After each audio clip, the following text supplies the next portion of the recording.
Ya'ni ba'zan odam ajablanadiki, shunday haqiqatlarni ko'rsatsang ham ko'rmaslikka olib turaveradi. Qancha haqiqat eshittirsang ham tushunmaydi. Bu uni bir aqliy qobiliyat yo'qligidan emas. Yani bir odam masalan agar tug'ma aqlsizroq bo'lib yaratilgan. Bu odamning aybi yo'q. Tushunavermaydi hamma narsani unaqa anglab olavermaydi. Bu odamning aybi yo'q.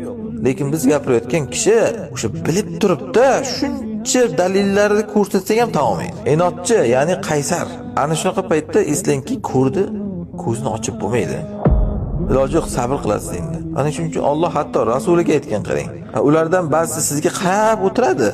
Endi siz ko'rni hidoyatlalarmidingiz? Ular ko'rmaydigan bo'lgandan keyin degan. Ya'ni baqirib o'tiradi qarab, shuncha narsani ko'rsatsangiz ham, lekin ko'rmaslikka oladi. Ko'rdi bu deyapti. Qalb ko'zi ko'r. Ko'rmaydigan odam siz nima qilasiz endi? Hidoyatlay olasiz. Shuning uchun masalan ko'rmurud deymiz ba'zan. Mingta dalil voqealar bo'ladi hamki, haq botilligiga u ko'rmaydi. Ana shunda Alloh rasuliga aytgan narsani eslangda, siz nima ham qilasiz endi? Ko'rdi axir u. Inna fikum g'uzaa usbatal mu'minin